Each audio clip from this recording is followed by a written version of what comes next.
E aí, gente, era nem Science aqui. Essa é a aula 30. E a gente vai falar um pouco sobre um livro, uma obra do Murray Rothbard, que é essa obra aqui, que é provavelmente uma das obras mais importantes na economia na escola austríaca. E basicamente ele fala sobre tudo. Tudo que a gente vai falar aqui tem aplicações para o mercado de ações, de com relação ao empreendedorismo, com relação ao mercado de equity, de venture capital, investimento anjo, até finanças pessoais. Basicamente, é uma explicação de como tudo funciona. Resumo de como toda economia funciona. A obra, né? Nós vamos por partes, né? Então vai ser dividido por algumas partes. Tema. Bom, o primeiro ponto é que ele fala, por exemplo, e posteriormente aqui embaixo, nas primeiras slides não. Vou colocar as páginas. Então você pode baixar, é de graça esse livro pelo Instituto Von Mises. E eu vou colocar as páginas das figuras, né? Nos primeiros 4, 5 slides não tem, mas posteriormente você vai ver que tem as páginas aqui embaixo. E você pode se situar, né? Você vê a imagem, eu vou explicar, né? Depois você pode ver a explicação dele na página específica, né? Bom, como funciona de forma básica a produção, né? Então, a produção ela envolve questões temporais, até juros também, que a gente vai ver. Então, o tempo é onipresente na ação humana, que é a base da economia. Economia, por exemplo, não é sobre dinheiro, mas sobre ação humana, sobre como conjuntos populacionais se comportam com relação às suas decisões econômicas, com relação ao seu consumo, produção e coisa do tipo, como meio de algo ser economizado, né? Então aqui tem tempo, esse A é o início da produção e B é o fim da produção. E a gente vai ver posteriormente, a gente já viu também anteriormente, que o fim da produção é o consumo. Então, por que as pessoas produzem? Porque elas querem consumir. Então, o capitalista, né, o empreendedor que faz uma empresa, ele não faz porque ele é bonzinho, mas porque ele deseja também lucrar nessa empresa, consumir através do seu lucro.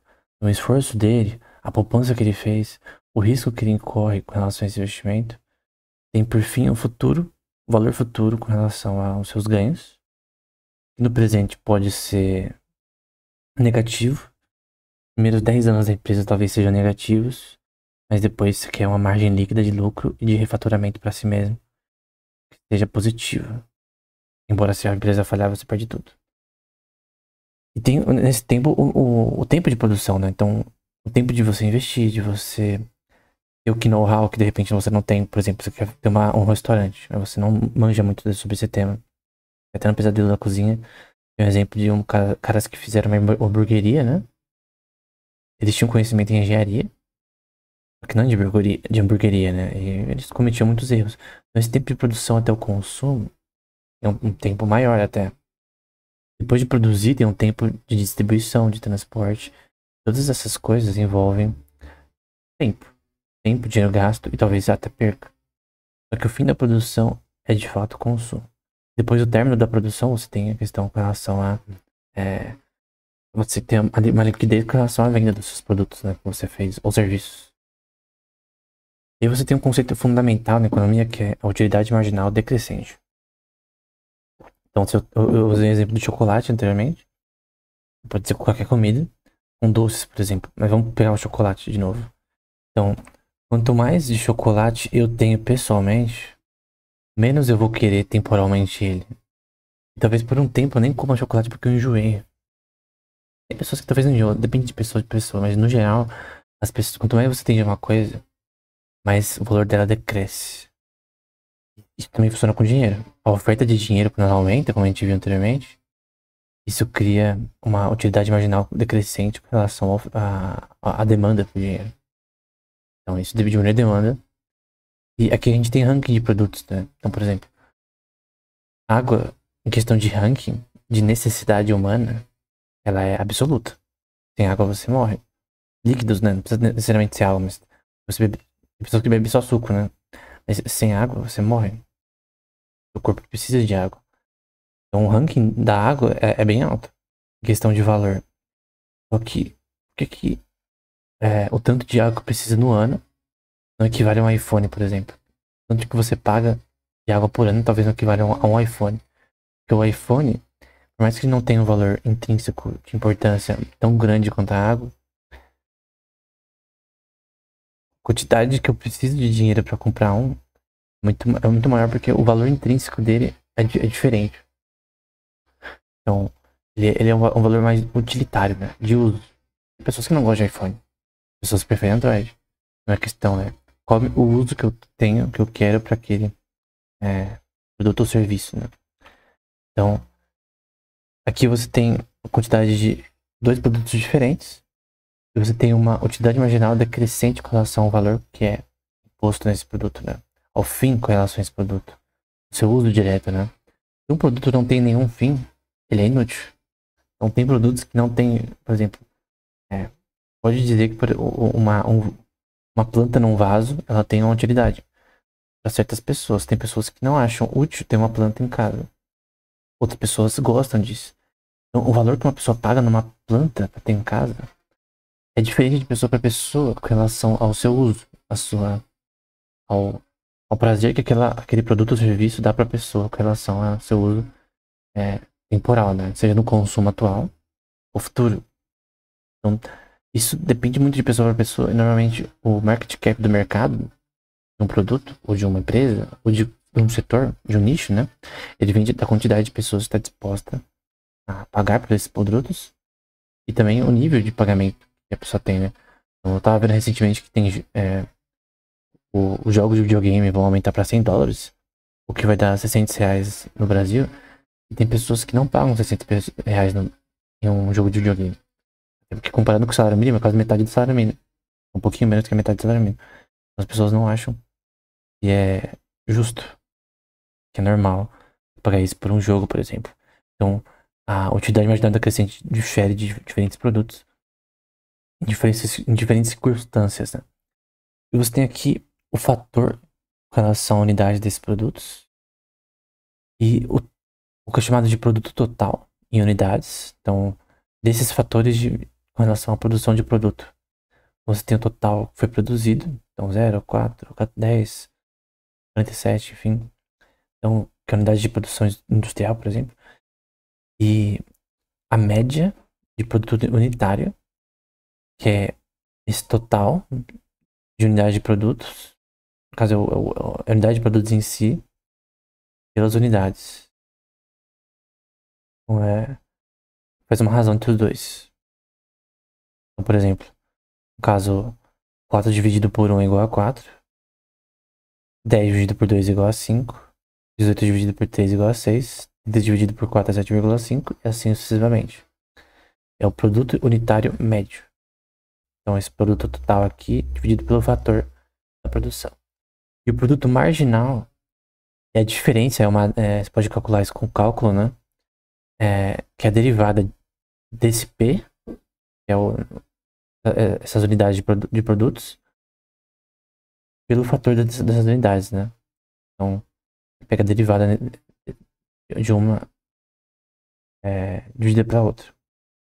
A diferença, né? Por causa da derivada tem a ver com a diferença. E a diferença é temporal, que muda ao longo do tempo. Então, é uma série. Esse é o produto marginal. E à medida que o produto médio, ele vai citar, né, na página 26. À medida que o produto médio aumenta, o produto marginal é maior que o produto médio. Lembrando que o produto médio é esse daqui. À medida que esse valor aumenta, o produto marginal é maior que... os retornos são crescentes, né? E o produto marginal é maior que o médio. Por outro lado, à medida que o produto médio diminui, retornos decrescentes, o produto marginal é menor que a média do produto, né? Então, esse valor crescendo mostra as questões de ganhos com relação à sua produção. Então, quando esse valor aqui aumenta, você tem retornos maiores, e quando decresce, menores. Então, é isso que o produto marginal mede. E normalmente você quer que o produto marginal seja igual ao faturamento, né? O Rothbard não fala isso no livro diretamente, pelo menos eu não lembro. Mas basicamente é isso que você quer no geral. O produto marginal seja igual ao faturamento. Ele deve restringir a definição de produção, né?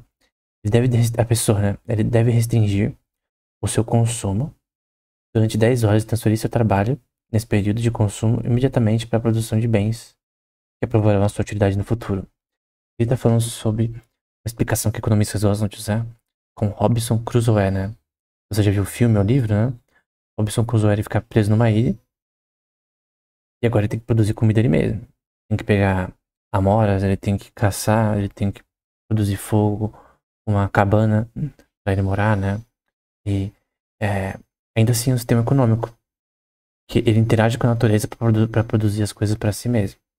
É o que é chamado de single person economy, né? É uma economia de uma pessoa só, interagindo com a natureza para produzir para si mesmo. Então, às vezes, ele tem que passar horas colhendo frutas, fazendo instrumentos, ferramentas, né? E horas que ele não consome para aproveitar o trabalho no futuro, né? Então, ele passa horas fazendo a sua casa, produzindo uma mesa de trabalho para produzir suas ferramentas, né? Pra quem gosta de ver aqueles vídeos de técnicas primitivas aí, com relação à produção, né? Tipo, você vive na floresta, coisa do tipo. O foco dele, né? É basicamente produzir, produzir agora. Ele deixa de consumir, de ter o seu lazer por um tempo, para ele consumir no futuro. Mas o fim da sua produção é o consumo. Então ele fica 10 horas por dia trabalhando seus serviços com relação. Quem já jogou The Sims Costa lá entende isso daí. Ou jogos com relação à sobrevivência, né? Passa tempo produzindo para um consumo futuro. Então, qualquer tipo de área de trabalho, até de empreendedorismo, né? Basicamente, principalmente o empreendedor, né? E às vezes trabalha 7 dias da semana, não tem hora de parar no trabalho, porque ele tem que, principalmente inicialmente, gastar muito mais tempo para que as coisas funcionem, para que as coisas andem mais rápido. E, no geral, talvez até essas 10 horas subam com relação ao empreendedor, né? No caso de alguém num trabalho fixo, né? Trabalha para alguém, o incentivo para o trabalho ser mais pesado, né? É menor, porque a empresa não é da pessoa. Então o incentivo é muito maior para o empreendedor, embora o risco é muito maior. No caso, o Zoé está fazendo isso pela sua própria sobrevivência atual, mas isso também não é diferente do mercado de trabalho como um todo. Porque, do ponto de vista aqui de competitividade darwiniana, né? Que o Darwin cita no livro dele, dessa questão da luta pela sobrevivência, né? Então, no caso, o próprio Robinson Crusoe, ele tá lutando nessa ilha, né? Pela sua sobrevivência, né? Ele tem que ficar horas fazendo coisas que não tem a ver com consumo para que no futuro ele consuma mais. Ele tem que se privar de bens atualmente para ele consumir no futuro. E é assim que todo negócio funciona. Primeiro poupa dinheiro, você investe esse dinheiro com risco, você tem problemas por um tempo, e se a sua empresa der certo, você tem no caso, o retorno no futuro. Mas esse retorno é totalmente incerto. Tá nas mãos de Deus, na verdade, porque é impossível do ser humano saber se o tipo de negócio vai dar certo ou não. Por exemplo, uma pessoa que comprou um restaurante um mês antes de começar a pandemia, né? Fechou o contrato, R$ 700 mil, com financiamento, fez o contrato, e aí vem a pandemia. É uma coisa que não tem como você prever. No caso, foi um financiamento. Você pensou que você teria que ter um fluxo de caixa aí para você e uma produção para você conseguir pagar esse financiamento mensalmente. Só que agora só deu prejuízo. Então, tem coisas que você não consegue prever. O Robinson Crusoe, por exemplo, não poderia prever. Uma tempestade, um furacão na ilha. Coisas que ele não poderia prever. Um tsunami. Poderiam destruir todo o trabalho que ele fez. Então, a incerteza ela é um fator essencial para entender esse sistema, né? Então, a restrição do consumo é chamada de poupança. E a transferência de trabalho e terra para a formação de bens é chamada de investimento. Então, quando você poupa o que você ganha, seja um empresário ou uma pessoa, um serviço comum, você está poupando, né? Tem questões ajustadas à inflação e coisa do tipo, que você perde ao poupar, né? Mas e a transferência de trabalho e terra, a formação de bens de capital é chamada de investimento. Então, você pode pegar o que você poupou e depois investir, por exemplo, no setor imobiliário, pessoalmente, né? Ou em coisas de consumo. Então, só que é diferente bens de consumo que terminam, tem um prazo de validade e depreciação, né? Então, eu tenho, por exemplo, um notebook de 12 mil reais. Ao longo dos anos, ele tem uma depreciação. Depreciação não é só para a empresa, é porque você compra em casa. E daqui a 6 anos, o valor desse notebook de 12 mil vai ser menos que metade. Ou metade, depende da qualidade dele. Então, o valor de venda vai ser muito menor. A gente viu como calcular isso nas primeiras aulas, né? A depreciação de um produto. Que a gente compra também. Uma TV, por exemplo, ela pode durar 5 anos, mas o valor de venda dela, às vezes fica tão pequeno ao longo dos anos que você dá pra alguém, né? Você nem faz questão de vender porque é um preço muito barato, né? Pagou 1.000 reais na época, agora vale 200 reais. A TV de tubo, por exemplo, alguém pode ter pagado no passado um dinheiro enorme. E ajustado a inflação, um dinheiro enorme. Uma TV de tubo, hoje em dia não tem valor. As pessoas nem querem. Talvez pegar as peças ali, alguma coisa, mas não valor quase nada. Um PlayStation 1, por exemplo. PlayStation 2, que custava, é, ajustado a inflação hoje em dia, uns 3 4 mil reais. Não se ajusta a inflação, o preço de 20 anos atrás. E basicamente, você. Ou se você vender esse videogame hoje, vai ser mais por uma questão de nostalgia da pessoa e tal, mas é um preço muito menor. Até porque o produto não tá na mesma condição. Tá usado e pode dar defeito. Tem questão de amortização também. Então, o fim da produção é o consumo. Aqui na página 51, né? Se um homem, outro sendo as outras coisas iguais, não preferiria a satisfação no presente e a satisfação no futuro, ele nunca consumiria. Ele iria investir todo o seu tempo e trabalho no aumento da produção de bens futuros. Mas nunca consumir é um absurdo, pois consumir é o fim de toda a produção, né? Não é só o Hotbart que fala isso. Eu creio que não foi ele o primeiro a falar isso. Mas o fim da produção é o consumo. Ninguém produz para não consumir. Tem passagens bíblicas, por exemplo, que eu não coloquei aqui. E em Eclesiastes, por exemplo, Salomão fala de como uma pessoa que produz, tem o capital em si crescendo continuamente, mas nunca consome. Isso é aflição de espírito, né? Fadiga e aflição de espírito. É uma coisa ruim. Você não aproveitar do que você produziu, né? Os outros aproveitam. É o que Eclesiastes fala. Então, o fim da produção é o consumo, seja pro empreendedor, seja pro assalariado, qualquer servidor público, não importa. O fim da produção é o consumo.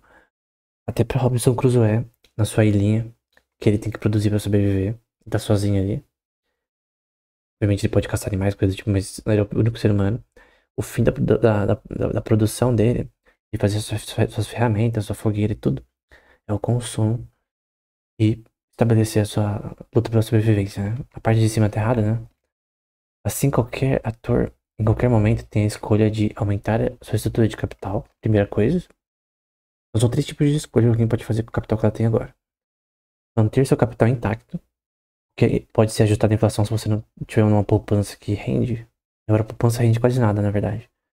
Eu tava vendo no Instagram uma informação simples de um certo banco que para render 1.000 reais por mês, você precisa de ter 150 mil na poupança. E esse rendimento é muito baixo. E ele varia anualmente. Então, obviamente, poupança rende muito pouco. Para você ter um rendimento maior, que a gente chama de yield, tem que ter mais risco. Por exemplo, títulos não é tão arriscado, né? Títulos do governo. Mas outras coisas como mercado de equity, ações, coisa do tipo. Ou é, private equity, né? Que é você investir em capital privado, empresas privadas. Tipo na SpaceX da vida. Aí você tem uma possibilidade de lucro maior no futuro. Um yield maior em porcentagem. Só que mais risco. De você perder tudo. Por isso que as pessoas elas escolhem ganhar menos, com mais segurança do que arriscar capital em algo que você pode perder. E realmente a maioria das pessoas perdem, né? Só você vê o número de empresas que falem todo ano, né? B é manter seu capital intacto, ou C, consumir seu capital. Então, a pessoa ela pode ganhar 500 mil reais, por algum motivo, 200, vendendo uma coisa, ela pode consumir. Ela pode gastar em bens de consumo que somem, pode gastar, por exemplo, em restaurantes caros, coisas do tipo, né? Em viagens. Esse dinheiro deixa de existir, né? Então, você tem um investimento, aumenta a sua estrutura de capital, manter seu capital intacto e consumir seu capital. E o Robinson Crusoe também poderia fazer isso. Ele poderia poupar amoras para comer no futuro, para render no futuro, enquanto ele produz, ou ele poderia comer tudo num dia e no outro dia não teria nada. Porque, às vezes, num dia ele não poderia consumir tudo, né? Então, poupança envolve você se restringir, né? Você se sacrificar pelos bens futuros, né? Então, aqui, por exemplo, é uma explicação do Robinson Crusoe da vida, vivendo na ilha dele. Ele naufragou, ficou naufragado, né? Então, ele pode, temporalmente aqui, né? De cima pra baixo. Ele tem 1.500 amoras no presente. Ele pode comer 200 agora. E 1.500, ou 1.500 daqui a 3 dias. Então, ele pode ter escolhas, né? Com relação ao quanto que ele consome, quanto que ele guarda, o quanto que ele guarda pro futuro, quanto que ele pode meter, guardar pro futuro também, né? Manter pro futuro. Então aqui, manter o capital intacto, né? 1.500 amoras daqui a 3 dias. Ele tem 1.500 no presente, né? Ele pode escolher 1.500 daqui a 3 dias ou 200 agora, no caso, né? E aí tem o sistema de transações. Transações, elas envolvem sempre mais de uma pessoa. Ou é peer-to-peer, ou grupos financeiros, de repente, ou várias pessoas fazendo transações ao mesmo tempo. Mas normalmente a forma mais básica é peer-to-peer, né? Então tem um bem Y, eu quero transacionar para um bem X, então eu dou o Y para uma pessoa e ela me dá o X. Então eu tenho uma, por exemplo, mesa de cabeceira, e outra pessoa tem uma mesa de computador. Eu quero dar pra ela, a pessoa, a mesa de cabeceira e o outro me dá o computador. Se nós concordamos que a mesa do computador, por exemplo, vale mais do que de cabeceira, eu tenho que dar um valor a mais pra pessoa. E essa concordância de preços, ela é subjetiva. Normalmente ela é similar do mercado atual. Então se eu ir num site e ver a mesma mesa de cabeceira, mesmo que seja usada agora, né? Por um preço específico, essa vai ser a minha média porque eu quero vender pra pessoa, né? Porque as duas pessoas vão estimar os seus bens. Pra no fim, o surplus de um dos bens com relação ao outro, né? Então, no caso, a mesa do PC de um material melhor, coisa do tipo, ou estando no estado melhor, você tem que dar um valor acima, que é definido pela própria pessoa. Então, o valor é totalmente subjetivo. E não, e o custo daquilo ali não necessariamente implica o valor. O custo, às vezes, não tem nada a ver com o valor. Quanto você pagou não tem a ver com o valor de um bem que você vende, por exemplo, no LX. É o valor de mercado e o valor subjetivo que as pessoas estão dispostas a pagar ou a vender. Tem valores que a pessoa talvez fale, não vale a pena vender por isso. É uma questão muito subjetiva, vem da pessoa, né? Principalmente para bens, por exemplo, de colecionador, por exemplo, que isso é ainda maior, né? E aí você tem um princípio de Pareto, uma diferença enorme em relação de preços passados e presentes. Então aqui é uma transação, você tem uma unidade de X vendida para o Sr. Smith e uma unidade Y indo para o Sr. Jones. Então uma mesa de cabeceira para o Sr. Smith e uma mesa de PC para o Sr. Jones, em que você tem uma relação de surplus, porque se ambos concordam que o valor de ambas as coisas são as mesmas, né? Basicamente eu não preciso dar nenhum dinheiro a mais ou a menos com relação a essa transação. Então tudo vem do que as pessoas acham em relação a isso. Então é basicamente isso. Então o preço ele é definido pelo valor subjetivo que as pessoas dão. É diferente do que teoria do valor que era empregado, por exemplo, anteriormente por Adam Smith e outros, né? Que dizia que por exemplo, o custo forma o valor, né? O quanto uma empresa gastou para fazer o produto. Por exemplo, uma empresa de diamantes, ela gastou tanto para conseguir os diamantes e fazer na joia, que isso que dá o valor, pelo contrário. É o que as pessoas estão dispostas a pagar que dá o valor. Tanto porque a escolha, obviamente, do preço do produto tem que ser maior que o custo. Porque senão a empresa ela fale, né? Porque precisa de lucro. E uma margem de lucro que seja o suficiente. A margem de lucro, ela não é, por exemplo, às vezes maior que 30% normalmente, em diversos tipos de negócios como no varejo. Porque se você põe um preço muito alto, as pessoas não compram em mercados elásticos, né? Que o preço afeta a demanda. Então, a pessoa quer comprar uma churrasqueira. Aquela simples, sabe? Você compra no, numa loja de material de construção, por exemplo, ou numa loja no mercado. Só que se o preço estiver muito alto, em relação ao que a pessoa está disposta a pagar, pra ela ter o bem de ter uma churrasqueira, a pessoa não paga, né? Então, o produtor ele tem que escolher o preço óptimo, né? O melhor preço possível, que não afasta a demanda das pessoas, que não tá tão caro, mas também que não tira a margem de lucro do, do produto. Obviamente, a empresa ela quer vender pelo maior preço possível, mas tem que ser o preço que não afeta tanto a demanda, porque quando você tem mais demanda por um produto, mais as pessoas compram, aí você faz mais dinheiro. Às vezes, uma empresa ela pode escolher um preço muito alto para um produto. Isso acontece, por exemplo, muito em jogos de videogame. E acaba que as pessoas compram menos. E a empresa acaba ganhando menos.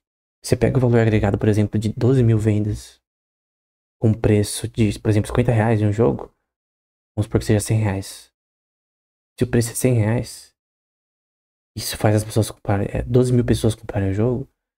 Se eu aumentar o preço para R$ 300, pode ser que 5 mil pessoas comprem o jogo. E o resto vai esperar o preço diminuir. É promoção e coisa do tipo. No fim, se você fazer a conta, você vai ver que em certos preços, na verdade, você vai ganhar menos faturamento. Somente por um bem que não tem que você produzir o CD mais, como jogos, né, digitais. Você tem aqui o preço máximo que alguém pode querer comprar de cavalos. Então tem o Sr. Smith, Brown Johnson, preço mínimo que alguém está disposto a vender. Isso é muito aplicável para o mercado de ações em options, né? Você tem o bid e ask spread, como a gente vai ver, né? Você tem o preço máximo que as pessoas querem comprar algo e o mínimo que as pessoas querem vender. É, lembrando que o ask é de comprar e bid de vender, né? No caso de cavalos aqui. Isso aqui é totalmente subjetivo e é definido pelo mercado, pela forma que as pessoas acham que aquilo tem valor. Eu tava lendo, por exemplo, eu escrevi sobre esse tema, que é o livro Os Cossacks do Toy Story, em que ele tava falando, por exemplo, sobre tem um valor histórico isso também, no século XX, como as pessoas pagavam tanto de vodka, de litros de vodka, por um cavalo. Você tinha uma definição, por exemplo, de um cavalo em litros de vodka. Em vez desse valor aqui de 91, poderia ser, sei lá, 15 litros de vodka. E basicamente é o valor subjetivo que as pessoas dão com relação à quantidade de cavalos no mercado e o valor decrescente de pessoas terem mais, né? Qualidade também, coisa do tipo. O uso, que era muito maior naquela época. Então, isso aqui é o bid, né? A gente tem os vendedores de cavalos e o mínimo de preços que eles querem vender. E eles estão vendendo aqui usando uma commodity em vez de dinheiro, né? Que é barris de peixes. Poderia ser dinheiro, poderia ser reais, em dólares, não importa. E tá usando barris de peixe, poderia ser algodão, trigo. Então, esse é o mínimo de preços com relação a venda desses vendedores de cavalos. E tem N vendedores, né? E N vendedores estão querendo vender por preços diferentes. E no mercado de opções, né, que a gente vai ver posteriormente, tem o bid, né? São diferentes por diversas pessoas, né? Você escolhe o strike price, por exemplo. Então, lá no software, você escolhe o preço que você quer vender ou comprar suas opções. E é totalmente definido pelo mercado, porque as pessoas querem. Você tem um prêmio, né? Com relação ao valor que você escolhe é, abaixo ou acima do strike price. A gente vai ver isso posteriormente. Não precisa guardar isso ainda. Esse sistema é muito parecido com o mercado de opções, no mercado de investimentos, né? Aqui é o ASC, né? Que é os compradores de cavalos e quanto eles estão dispostos a pagar. Então tem o que as pessoas estão dispostas a vender. Então, esse é o mínimo de preço que eu vendo. A gente vai ter uma negociação e tal, mas esse é o mínimo de preço que eu vendo. Obviamente o máximo não existe, né? Se você está disposto a pagar 500 barris de peixe por um cavalo, tudo bem. Que a pessoa que quer vender, ela quer vender pelo maior preço possível. Sem tirar a demanda. E a pessoa que quer comprar, ela quer comprar pelo menor preço possível, é, negociando, né? É mais ou menos assim. Então isso é muito representado pelo bid e ask spread, que é o quanto as pessoas querem, estão dispostas a vender e a comprar. Por exemplo, a petróleo. Então tem várias listas que as pessoas estão dispostas a comprar e vender, que são. Tem a lista, aqui não tô mostrando, né? Aqui só tá o spread. Mas, por exemplo, de ask, tem várias pessoas que estão querendo comprar petróleo, barris de petróleo, né? Numa unidade de contrato. No geral, e pessoas que estão querendo vender, dispostas a vender. Então, essa relação, ela é totalmente imposta pelo mercado. Cada um quer maximizar o seu lucro, mas é um jogo de soma positiva, né? Sempre tem alguém que perde nesse mercado, mas basicamente tem oferta e demanda com relação ao petróleo, e você tem o que as pessoas estão dispostas a vender, comprar as opções que eles têm com relação a isso. Isso para todas as commodities, né? Aqui de novo, aqui em cima eu esqueci de trocar, né? Mas basicamente é a mesma coisa que tá aqui. É o BDS spread. Você tem aqui o BDS spread ao longo do tempo, né? A diferença que tá aqui, né? 7,24 é o último preço. A diferença de um ponto aqui, acho que é tilt, que é o nome. E você tem essa curva com relação ao BDS spread, que é o forward com relação ao petróleo, né? Lembrando que um forward contract é basicamente um contato com relação ao preço futuro, né? Então eu quero comprar, por exemplo, com preço baixo e vender por preço alto no contrato de petróleo. Então, outra questão que o preço afeta o mercado elástico, né? Então, eu disse de jogos, por exemplo. Então, quando um jogo tá com preço muito alto, tá com R$ 400, menos pessoas compram. Você pode afugentar sua clientela colocando um preço muito alto. O certo, na verdade, é você colocar um preço alto no começo, em pré-venda. Depois você põe o preço normal, depois você diminui o preço. Porque você tem que mudar o preço conforme a sazonalidade do que as pessoas querem comprar, né? Óbvio que pessoas compram mais no Natal. Então, se você abaixa o preço, você tem uma demanda maior no Natal por compras. As pessoas recebem o 13º, coisa do tipo, no Brasil, no caso, né? Elas têm mais dinheiro pra gastar. Então, se você baixar o preço, você vai ter uma demanda maior. Obviamente, no mercado de varejo, por exemplo, você tem que ter uma margem de lucro. No caso de jogos, você tem só a margem de operação das empresas, que elas querem ainda assim ter um lucro para as operações delas.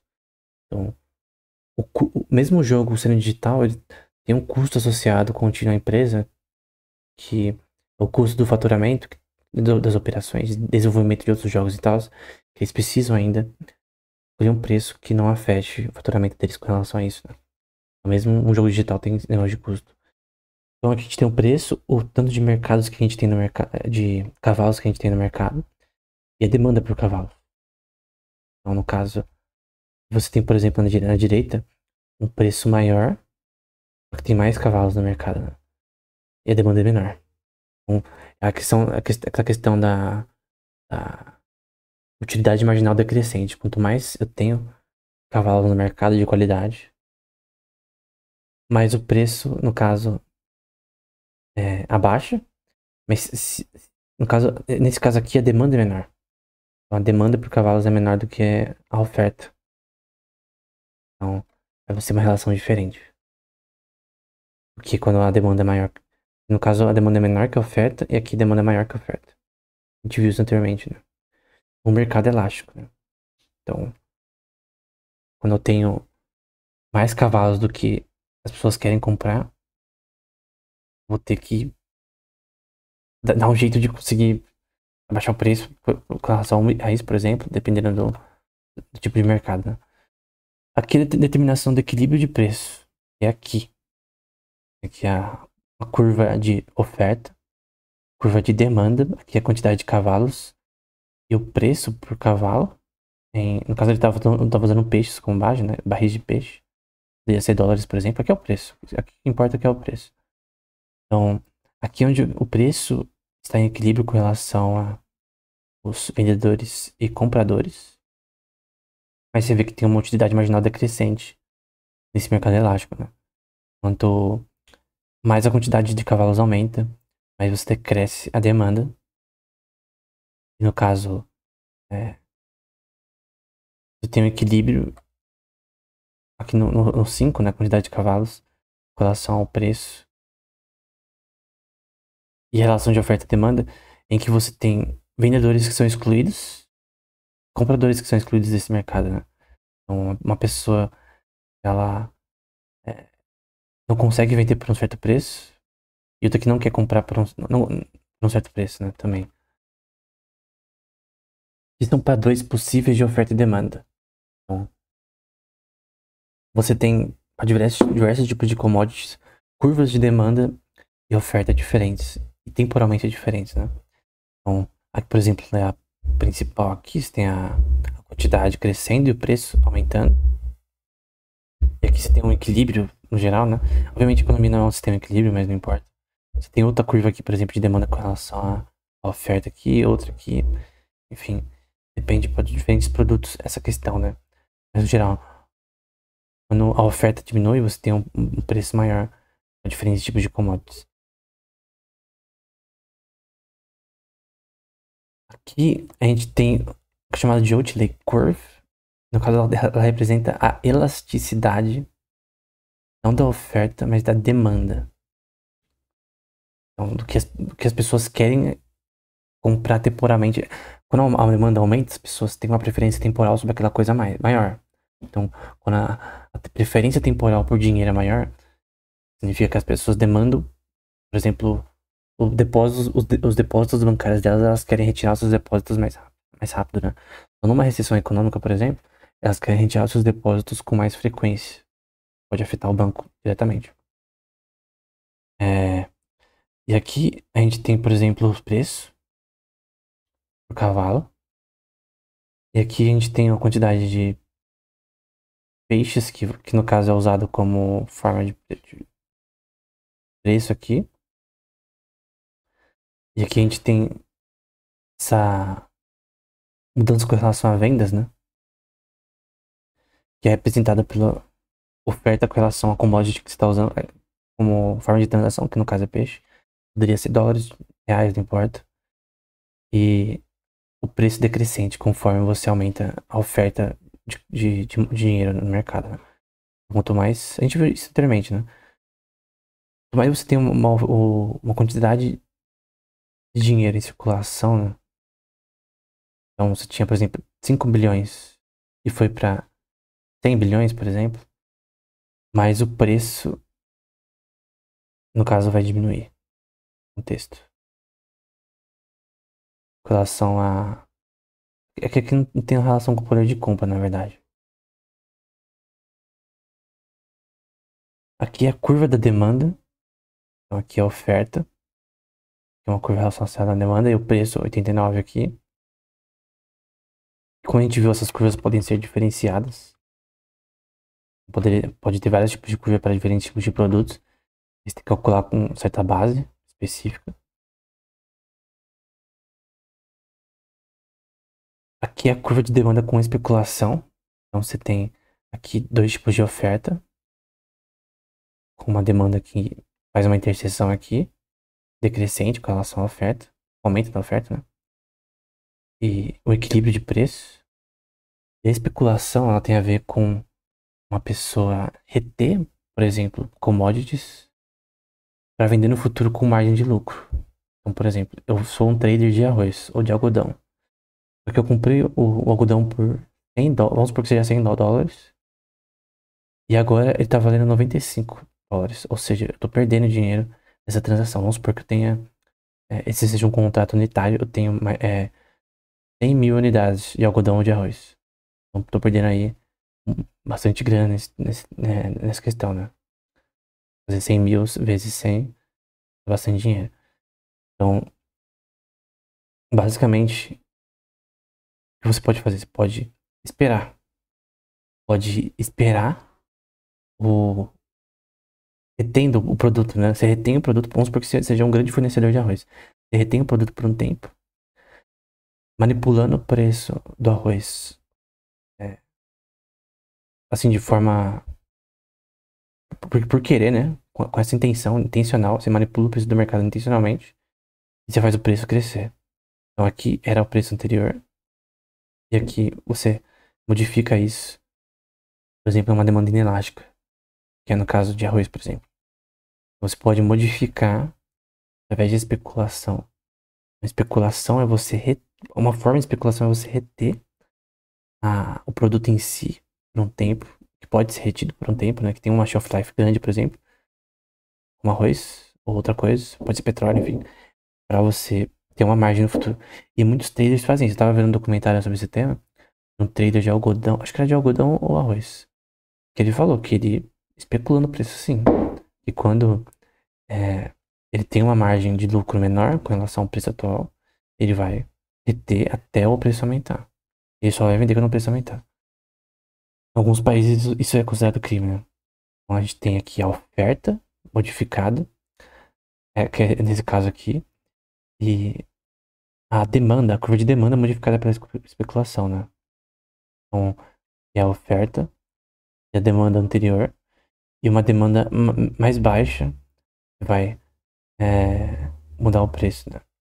Então, vamos supor que as pessoas que compram coisas, consumidores de arroz, por exemplo, eles decidem não comprar por um tempo uma commodity porque tá muito caro. E aí, os produtores, eles precisam vender uma hora. E aí, eles diminuem o preço. Então, tem duas formas de especulação. A especulação dos que vendem e dos que compram. Isso no mercado de ações, de opções, por exemplo. O bid e ask spread também acontece. Você pode ter especulação de ambos os lados. Não é um sistema em equilíbrio. É um jogo de soma positiva, né? Pessoas que estão perdendo e ganhando nesse contexto. Com relação a isso. Bom, tem uma forma de especulação que as pessoas retêm, os produtores retêm os seus produtos. Uma forma de especulação que as pessoas simplesmente não compram. É bem efetiva. E aí as pessoas diminuem o preço. Ou não tá vendendo, então eu tenho que diminuir o preço. Isso tem negócios pequenos acontece. Se uma pessoa, essas pessoas simplesmente decidem por livre e espontânea vontade, por exemplo, boicotar certos produtos, vamos supor que para certas linhas de jogos, de videogame, todo mundo decida não comprar o jogo que tá R$ 300. Ninguém, na verdade isso não acontece, mas vamos supor que isso aconteça ao ponto de ser uma demanda especulativa, né? A gente só vai comprar quando diminuir o preço. Aí, no caso, a empresa é obrigada a fazer isso. Ela tem que vender. Mas normalmente isso não acontece. A parte da direita acontece com mais frequência. Então, tem uma passagem em Provérbios que mudou a minha visão nesse tema, né? Que diz: ao que retém o trigo, o povo amaldiçoa, mas bênção haverá sobre a cabeça do vendedor, né? Então, é uma generalização com relação à especulação, né? Essa versão é a Almeida Revista Corrigida, mas tem a nova Almeida atualizada que é diferente. Então, uma pessoa que retém o trigo e faz essa forma de especulação, ela, na verdade, fazendo uma coisa que é errada. Eu pensava que não era errado antes. Hotbard, por exemplo, pensava que isso não era errado. Essa passagem mudou a minha visão. Na verdade, é errado você especular, por exemplo, com relação a commodity. Você está manipulando o mercado de forma inorgânica, né? Você está usando o seu monopólio do mercado para manipular o preço e afetando até mercados inelásticos, como o preço do arroz, que afeta as pessoas diretamente. Então, tem na legislação brasileira, por exemplo, de outros países, depende do país, a especulação é crime. Então, o produtor não pode especular no preço do produto. Obviamente, sempre vai ter especulação.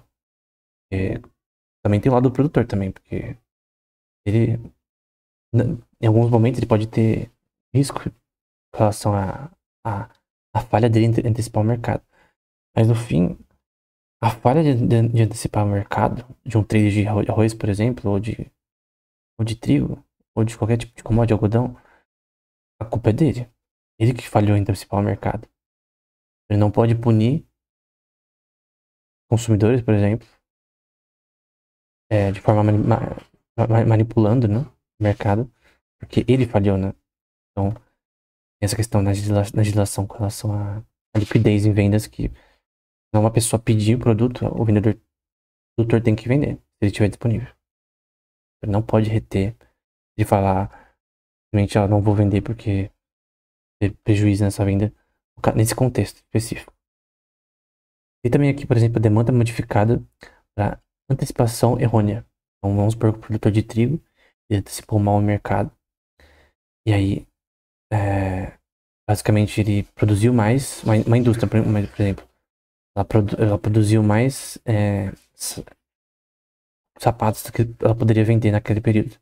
Então, tem um monte de sapato que não tá lá no inventário, mofando, que não tá indo para os setores de distribuição e logística. Porque não tem uma demanda para isso. No caso, a demanda anterior era essa. Você viu que a demanda diminuiu. Tipo, na verdade, a demanda não diminuiu, né? Ela é menor do que a pessoa antecipou. Essa demanda aqui foi a antecipação do produtor. A pessoa tem um mercado, por exemplo, e ela antecipou mal a quantidade do que ela deveria comprar em questão de logística. Basicamente, esse surplus aqui, porque essa linha aqui vai ter um surplus de alimento que vai ficar parado no mercado. É a quantidade que vai ser jogada fora posteriormente. Então, é uma antecipação errônea e todo tipo de empresa faz isso. Eu vi um exemplo de até um cara no YouTube falando sobre como ele errava toda hora e antecipar com relação à compra de coisas como salada, legumes, coisas do tipo, e apodrecia, tipo, jogar fora. Porque simplesmente comprava mais do que a demanda esperada. O problema é que não tem como você fazer isso de uma forma perfeita, né? Então, por exemplo, se eu voltar aqui, nessa parte aqui, com relação à elasticidade da demanda, a questão é o quanto uma empresa pode aumentar o preço ou diminuir com relação ao quanto as pessoas estão dispostas a pagar. Então, qual que é a mudança que é feita em preços, né? E muda quantas pessoas estão dispostas a adquirir aquele serviço. Então, por exemplo, num shopping. Porque a pipoca ela é tão cara no shopping em relação, por exemplo, a você fazer no mercado. Comprar no mercado ela já pré-pronta no micro-ondas, né? Por quê? Porque é tão caro? Não é o custo que importa. É porque o fato é que o ambiente do shopping, você tá no cinema e tal, as pessoas elas preferem pagar um preço alto que não vale o preço da pipoca. Tipo, eu lembro de comprar um cachorro quente que era R$ 7 na época. Porque nunca você pagaria um cachorro quente só com aquilo com R$ 7. Mas a questão é que as pessoas estão dispostas a pagar naquele ambiente. Então, o ambiente, ele muda a elasticidade da demanda. Então, eu lembro de ir, por exemplo, num teatro com a escola, que o preço das coisas era horrível, era terrível.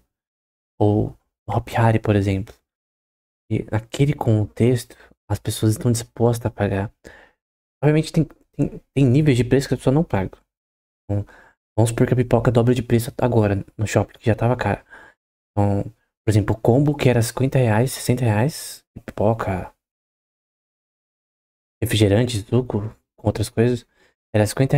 Aumenta pra 100. A pessoa vai falar, cara, eu vou ficar sem comer pipoca. Agora se eu aumentar pra 75, 73, o quanto que não afeta a demanda, que eu consigo ter um flow possível, né? Então, é isso que é a elasticidade da demanda, né? A curva com relação ao quanto as pessoas estão dispostas a pagar. Mas é uma questão subjetiva.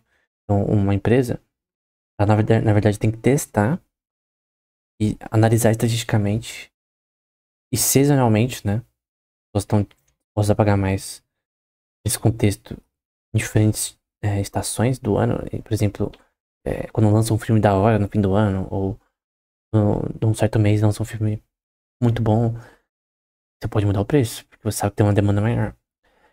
Só que você tem que entender a elasticidade dessa demanda. É só estatística nessa questão. Tem que ter dados estatísticos e testar, né? O que funciona e o que não funciona. Então, aqui no caso a gente viu que é uma antecipação errada, né? E aqui é uma pessoa que previu corretamente o preço final correto em relação à oferta e demanda. Então, o preço escolhido, ele bateu, teve um equilíbrio nesse ponto aqui. Vai ser esse preço aqui, por exemplo. Você de 10, 20, 30, 40, 50. Vamos porque é a pipoca aqui. Você tem aqui a quantidade de preço que não vai afetar a demanda. Só que no caso industrial, por exemplo, no caso de mercado, por exemplo, nesse caso aqui, ele perde produtos. Nesse caso aqui, não. Claro que é impossível você, para N produtos no mercado, você calcular com precisa certeza antes de 10 dias, ou antes de uma semana ou 2 semanas do prazo de vencimento. Vamos supor que você compra 100 tipos de produtos. Você calculou, que nesse daqui, por exemplo, você antecipou a demanda de uma forma tão correta que antes de 2 semanas de todos os produtos vencerem, eles foram vendidos. Então, literalmente, você não teve nenhum desperdício. Tudo foi vendido, tudo que você comprou do seu produtor ou fez internamente lá na padaria ou na confeitaria do mercado, foi feito de uma forma tão precisa que chegou nesse ponto aqui, mas isso aqui é impossível para N produtos. Realmente é impossível. O que uma empresa pode fazer é estatisticamente impedir isso daqui de antecipar de forma errada. Sazonalmente, porque isso daqui muda conforme, por exemplo, no momento de inflação, os preços vão aumentar. O seu fornecedor vai fazer um preço maior, porque ele precisa de margem de lucro. Então a margem de lucro às vezes dele é a mesma. Por exemplo, é 11%, 12%. Ou aumento de imposto também pode fazer isso, tarifas. Só que no fim, vai afetar o consumo final, né? Porque se você põe tarifa, por exemplo, que afeta empresas, ou impostos que afetam empresas, ou questões de inflação que podem vir por várias causas, por o governo imprimir dinheiro, coisa do tipo, a empresa, o mercado, ele vai pagar mais. Pela mesma Coca-Cola, pelo mesmo arroz, por mesmo tudo. Ele pode manter a mesma margem de lucro de todos os produtos. Então, o arroz estava 12%, ou a churrasqueira que estava vendendo tá 30%. Então, não mudou as margens, mas o preço aumentou. Então, o lucro no caso do mercado é o mesmo, questão de margem. Mas a demanda diminui, porque os preços estão maiores. E isso pode afetar também isso daqui. De repente, você antecipou uma demanda, teve uma inflação de preço que você não pensava que ia acontecer. Questão de flutuação de. Você não compra tudo de uma vez, né? Você compra vários produtos em cotas em diferentes prazos, né? E aí você pode ter isso daqui. Isso aqui é um sistema perfeito que é impossível no mercado grande. Sendo pequeno, se antecipar. Eu vou ter coisas que vai. No restaurante, por exemplo, você vai comprar mais frango do que a demanda e aí vai. De repente você tá comprando a mesma quantidade que você sempre compra. Mas por algum motivo veio menos pessoas naquela época. E aí você perde. Não tem a relação de preços e demanda, né? Novamente. Então, preço, a demanda total. To hold, que a gente vai ver o que significa isso. É de segurar. De você manter esse inventário, aqui no caso de cavalos. E o total de inventário. Então, o crescimento de preço e o total de inventário. Quanto mais o preço cresce, mais o total de inventário diminui. Com relação a demanda. De inventário não, perdão. O inventário continua o mesmo. A demanda até isso que diminui. Bom, o inventário não mudou, que é o estoque. Mas quanto mais o preço aumenta, aqui no caso você tem uma demanda menor para curar esse bem. No caso, um cavalo. É caro, por sinal. É alguns milhares de reais. Inventário e demanda, né? Então a gente tem a quantidade de cavalos, o preço, e você tem uma diminuição aqui com relação conforme o preço, a quantidade aumenta, o preço diminui. É a utilidade marginal decrescente. Aqui são as pessoas que não têm e as pessoas que são mais capazes de comprar, né? Então, a pessoa que tem mais capital, quando tem menos cavalos no mercado e o preço aumenta, ela consegue pagar da mesma forma. Porque ela ganha mais, enfim, é uma pessoa mais bem de vida. Agora, nesse contexto, quando o preço aumenta porque tem mais, isso é bom porque democratiza esse produto, né? Então, na verdade, quando, por exemplo, uma empresa tem eficiência de produção, então ela produz a mesma quantidade, uma quantidade maior, por exemplo, 500% mais de sapatos, de roupas, de qualidade, né? Com a mesma margem de lucro, né? Então, elas investiram em máquinas, né? Investiram em inteligência artificial, todo tipo de coisa de software, conseguiu no fim aumentar a quantidade de produção com menos custo e com um fluxo de caixa bom, assim, sem ter problemas para a empresa. O que acontece? Você pode aumentar a demanda, porque se você aumenta a quantidade de um produto bom, né? Se o produto for um nicho, ninguém vai comprar do mesmo jeito. Mas se você aumenta a quantidade de um produto bom, você consegue produzir mais. Caso eu tô falando de sapatos, por exemplo, pode ser qualquer coisa, pode ser computador. Porque o computador hoje é mais barato, porque é mais o custo para você fazer um computador bom hoje em dia, em tantos de giga, por exemplo, em HD, por exemplo. Porque há 30 anos atrás, você tem um PC de 1 TB, era tipo. 30 anos atrás poderia ser milhares de reais. E hoje você paga R$ 250. Não, pai, uns R$ 300, R$ 500 num HD de 1 TB. A questão é que a eficiência de produção aumentou e o preço abaixou. Só que o faturamento da empresa cresceu. Porque ela produz mais com menos custo. E ela aumenta a demanda, porque o preço diminuiu. Então tem relações de aumento de quantidade que faz, na verdade, a demanda crescer. E não é o caso, mas tem vezes que você consegue, por eficiência de produção, abaixar o preço, vender mais e no fim ter mais faturamento. É isso que toda empresa quer fazer. Mudanças em oferta e demanda, né? Vamos da esquerda para a direita, de cima para baixo, né? Então aqui, lembra que esse pontilhado é a futura. A gente tem a oferta, aumento da quantidade de produtos, e a demanda, é o preço, e aqui a quantidade. Aqui no caso, aumento na demanda. Então, aumento na demanda com uma relação de crescimento na oferta também. Então, no caso, vamos supor que você está produzindo com mais eficiência um produto, houve aumento na demanda, e você vê que até normalmente, nesse caso, o preço aumentou, né? Então, nesse caso, não é o exemplo que eu falei anteriormente. Nesse caso, você viu que o preço aumentou, que as pessoas querem mais daquilo. Então, de repente, você não fez nada na sua empresa e aquele tal produto, por exemplo, teclados está vendendo mais agora, porque tem uma demanda por teclados gamer agora. É uma demanda que foi criada e as pessoas gostam mais disso agora, né? Aqui você tem, por exemplo, aqui uma baixa na oferta, né? No caso, diminuiu o preço, diminuiu a demanda também. Então, você tem menos oferta, por exemplo, de um certo produto, uma quantidade menor. Na verdade, a oferta é maior nesse caso, perdão. A oferta é maior, só que a demanda diminuiu. Nesse caso, a demanda aumentou. Nesse caso, a oferta diminuiu. Aumentou no caso. Agora eu tô confundindo. No caso, foi a demanda que diminuiu. E o preço é menor no caso. Então, nesse caso aqui, a oferta que diminuiu. Aqui você tem um exemplo em que a oferta e a demanda diminuem e o preço fica menor.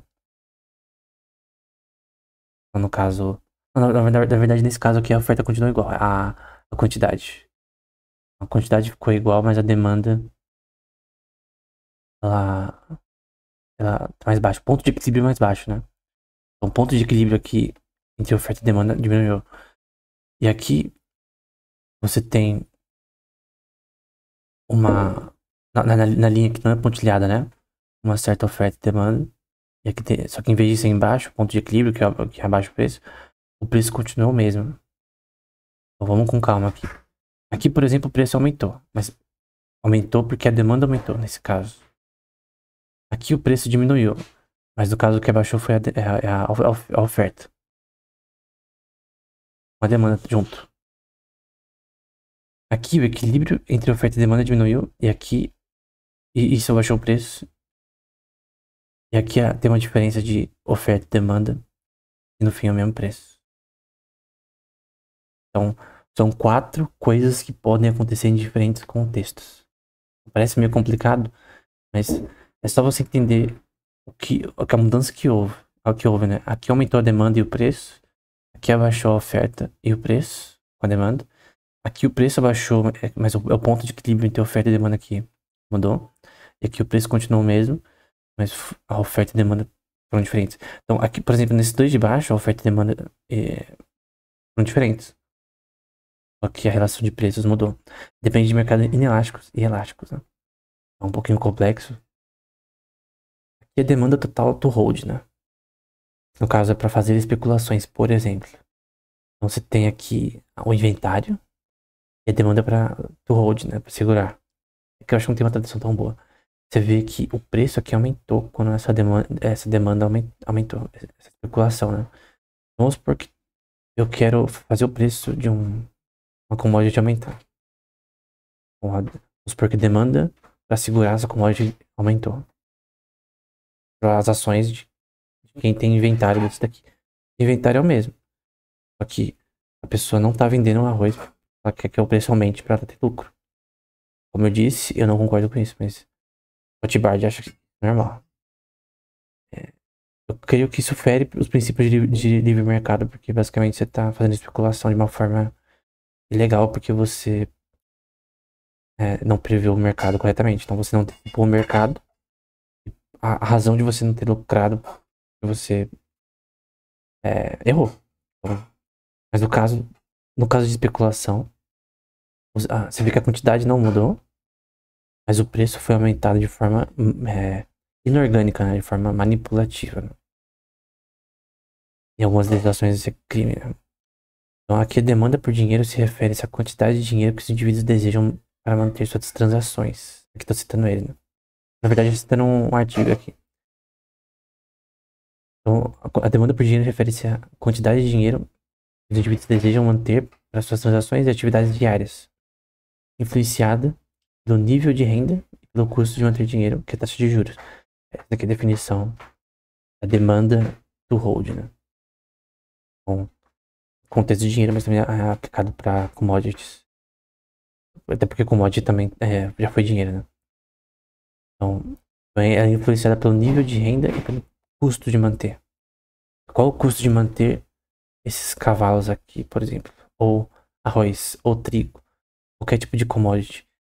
O custo para manter for muito alto, o cara não vai ter essa demanda do hold aqui. O cara não vai fazer especulação se tem um custo de inventário muito alto. Então, se para ele manter o arroz, ele vai custar, o custo diariamente, né? E mensalmente, porque ele tem que armazenar bonitinho, de uma forma que conserve esses produtos, né?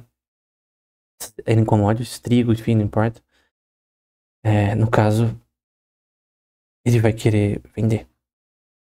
Então, essa demanda do hold vai abaixar, vai ser abaixo dessa daqui. Com a mesma quantidade, a quantidade não muda. Mas a demanda para fazer especulação muda. Conforme isso beneficia alguém. Então, por exemplo, quando a taxa de juros, ela no caso, é mais alta, né? As pessoas tendem a investir menos. Tendem a poupar quando ela é mais baixa, as pessoas tendem a investir. Então, a taxa de juros influencia muito essa questão no contexto de dinheiro, mas o ponto é que alguém, por exemplo, especular no preço do dólar com relação ao euro, com relação ao real, a questão é melhor eu segurar o dólar onde está ou eu especular, né, com relação a ele. Melhor eu segurar, por exemplo, se eu comprei em real dólar há 30 anos atrás, é melhor eu segurar agora para especular no preço futuro dessa moeda, ou tem que ser agora, de repente pode diminuir, né? De repente eu comprei o dólar a 3 reais e vai para 2. Aí eu perdi dinheiro. Vamos supor que eu coloquei 500 mil nisso. Perdi dinheiro pra caramba. Agora, Vamos supor que foi pra 1,50, né? Comprei a 3, foi pra 1,50. Basicamente, você vai perder 50%. Agora, vamos supor que o preço aumenta. Mas eu não sei se vai aumentar, mas eu tô especulando. Eu não sei, no futuro. Eu tô especulando. Pode fazer especulações de semanais, mensais, swing trading no Forex. Então, essa demanda do hold depende muito do contexto, né? Então, taxa de câmbio é o que é mais importante nesse contexto. Você, no Forex, né? Então, aqui de novo, aumenta a demanda do hold. Mas nesse caso aqui, na parte da direita, né? Você tem um efeito de aumento no cronograma de oferta. Então, aqui no caso, a oferta anterior era essa. Essa linha não é pontilhada, né? E o preço era 89. Em tanto de commodities por cavalo, né? Ou dólares ou dinheiro, não importa. Que é a quantidade de cavalos. E aqui você teve um decrescimento na oferta temporal desse bem, né? Então, a oferta diminuiu, demanda diminuiu e o preço diminuiu. Aqui na esquerda, você tem o efeito de um aumento no inventário. Então veja que o que aumentou é o que está estocado. Então, nos estaleiros, agora tem mais cavalos. Poderia fazer isso aqui em centenas ou milhares, né? Em vez de 8 ou 10, mas enfim. Aqui é o preço. Então, o aumento de inventário fez o preço diminuir. E a demanda para segurar diminuir. Agora, vamos entender isso aqui. Por que isso aconteceu? Por que o preço abaixou? A gente não tá falando só sobre crescimento marginal. Aqui a gente tá falando sobre possibilidade de especulação. Então, nesse caso, você especular agora é burrice porque o preço diminuiu. Então, o inventário mudou. Nesse caso, o inventário é o mesmo. Você especula que a quantidade não mudou. Quando a quantidade aumentou, tem a utilidade marginal da crescente. Então, quanto mais eu tenho, nesse caso, o valor diminuiu. Nesse contexto específico. E lembra que o contexto importa pra caramba, senão você vai ficar bugado na sua cabeça. Mas nesse caso, como o inventário mudou, como por exemplo uma empresa emite mais ações, mais shares, né? Isso pode abaixar o preço, isso vai aumentar o preço. Abaixar o preço no caso, né? Por exemplo, stock split é basicamente para isso, para abaixar o preço da ação unitária. Sem tirar o equity dos acionistas, mas isso afeta sim os acionistas. E o Buffett, por exemplo, vê isso como um problema. Então, nesse caso, o aumento de inventário faz as pessoas quererem vender com mais liquidez, mais rápido. Então, você basicamente vai querer vender rápido para você não. Porque se daqui aumenta mais ainda, você vai perder mais ainda o valor que você já tem. Em relação a N produtores, né? Vendedores. É mais ou menos isso. Então, no geral, ele vai dar uma explicação aqui. Tem aqui, por exemplo, ST vai ser o inventário em um certo período T. T é de período.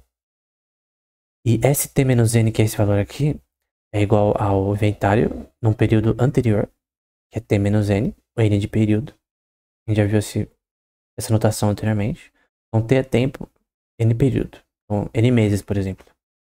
N semanas ou anos. Então, aqui é o tanto de inventário que eu tenho no período anterior.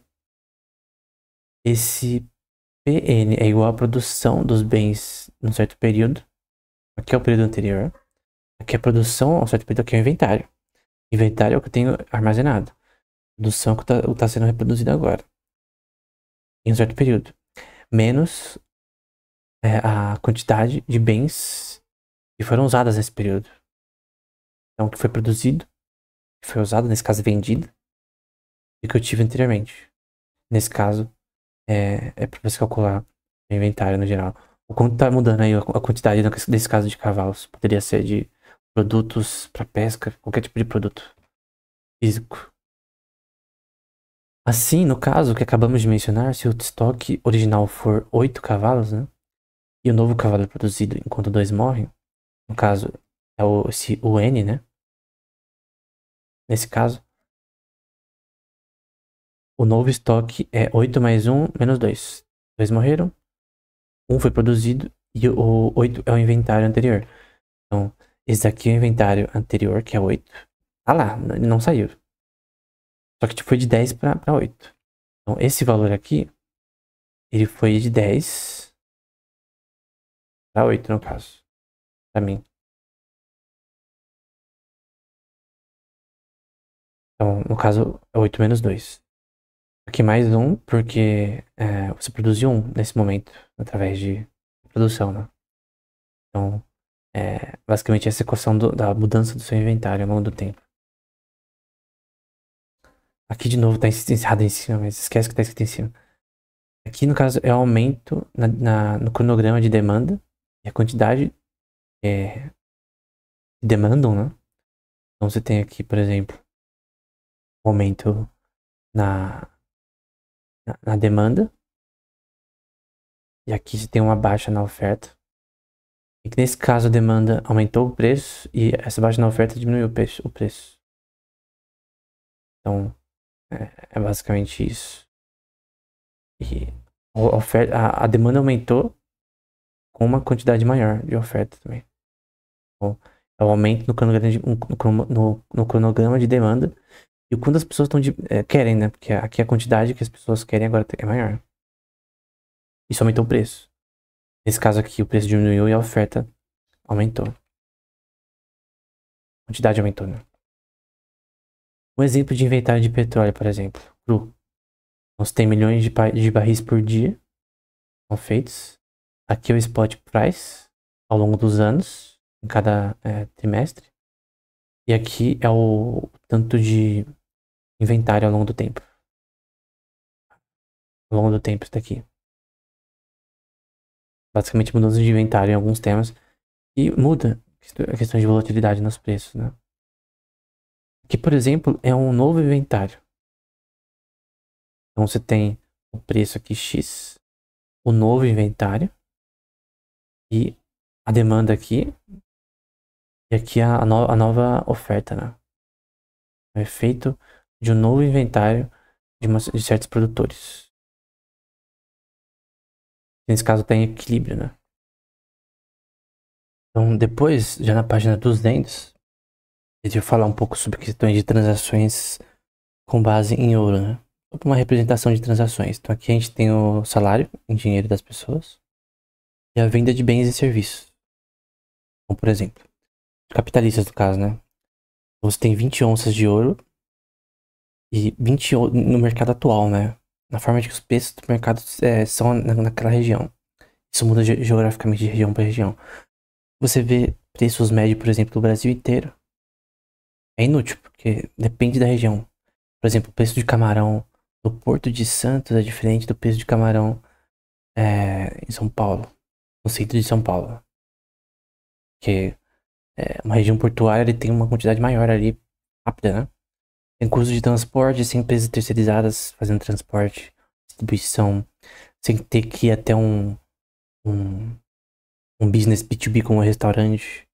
Então, você tem um negócio direto, você vai direto pro pesqueiro ali, né? E você já compra, por isso que é mais barato. Então aqui, por exemplo, você tem 20 onças de ouro, que é, no caso, o preço de alugar uma terra pro Senhor Jones. Esse negócio de aluguel depende da região, a gente vai ver posteriormente. Então, o preço do metro quadrado difere de bairro para bairro. Você pode mudar de bairro para bairro, assim, em poucos quilômetros, e o preço do metro quadrado de aluguel é muito maior. Aqui, 300 onças de ouro pela venda de terra, né? Então, a venda de um pedaço de terra pro Sr. Forrest foi 300 onças de ouro, né? No caso que ele comprou. E aqui, 15 onças de ouro para a venda de uma máquina em relação à agricultura pro Sr. Woods, né? Que foi 15 onças de ouro. Então, eu acho que o que você mais tem que ter atenção é pra renda e pra compra. Por exemplo, uma fazenda que a gente viu anteriormente em outra aula sobre o mercado global de agricultura, né?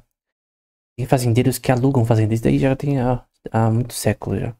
Então, você alugar fazenda pra você produzir ali.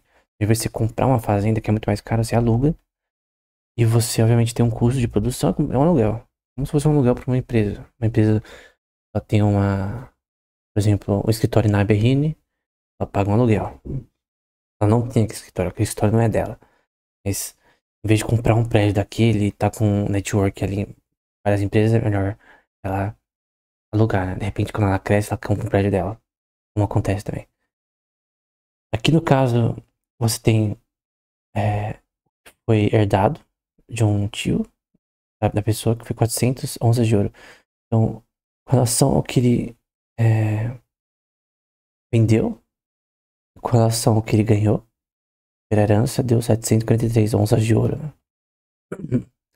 E aí, ele explica o que é formação de capital, né? Eu sei que essa imagem tá um pouco difícil de ver, mas ela tá na página 208 do livro, né?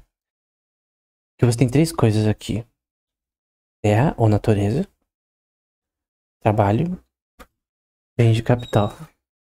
Então, o fim é o consumidor aqui, né? E aqui é o começo da produção. No começo da produção, ela vem do trabalho e da terra e da mistura do trabalho com a terra, que é o que por exemplo, a gente vê em Locke, né? Em relação ao tratado sobre governo, que ele escreveu 2 livros nesse tema. O segundo que foca nessa questão em si. Você mistura o trabalho com a terra, a propriedade vira sua, né? Então, a noção de propriedade privada vem de misturar o trabalho com a terra com o trabalho, né? Então, caso você comprou aquela terra e agora você construiu uma fábrica ali, ou um mercado, não importa. Enfim, precisa de terra primeiro, depois de recursos que você pode coletar você mesmo ou importar, recursos naturais ou produtos já prontos, né? Então você tem os bens de capital em si gerados, no caso é o produto, por exemplo, ou serviço. Aí você tem uma relação de novo entre terra e trabalho, trabalho e terra. No fim vai gerar fases da cadeia de produção. Então, nessa fase aqui, por exemplo, pode ser numa área química, que pode ser numa área industrial, com relação à confecção de roupas, por exemplo. E aí você tem outra área aqui associada a outra parte. Por exemplo, aqui pode ser transporte. Aqui pode ser produção de arroz, por exemplo, vai ficar mais fácil. Aqui é produção de arroz. Aqui é de transporte. Aqui é uma outra empresa que faz a parte de processamento e verificação de qualidade, coisa do tipo. E uma de distribuição. Ou aqui poderia ser o mercado em si que vai vender, né? Também. Só que o fim que tudo isso produz é o bem de consumo em si. Então, o arroz pronto na embalagem para se vender. Tem empresas de embalagem, tem empresas de transporte, tem empresas de importação do arroz. Mas tudo começa com um produtor de arroz. Tem a terra, tem o trabalho e os bens de capital para fazer isso realizado. O arroz vai para empresas de distribuição, terceirizadas, coisas do tipo. Vai para o mercado. No fim, o bem é produzido e vendido ao consumidor. Então, esse é o primeiro estágio do processo de produção, né? É uma coisa que eu achei interessante que ele cita várias vezes, é a definição de renda monetária, né? Que é as despesas de consumo, mais despesas de investimento. Então, por exemplo, na sua casa, você de repente tem as despesas de consumo com relação à comida, coisas do tipo com relação ao consumo mensal, eletricidade, que são utilidades, né? Água, enfim. Despesas de investimento, então de repente você investe em reformar a parte da sua casa, coisa do tipo. Ou arrumar uma porta, coisa do tipo. Adição ao balanço de caixa, então quanto você ganhou com relação a esse período. E as subtrações desse balanço, né? Que tem a ver com quanto você gastou. Então essa é a renda monetária, ponto de finanças pessoais também. O spread é a antecipação. O spread nesse contexto de receita monetária.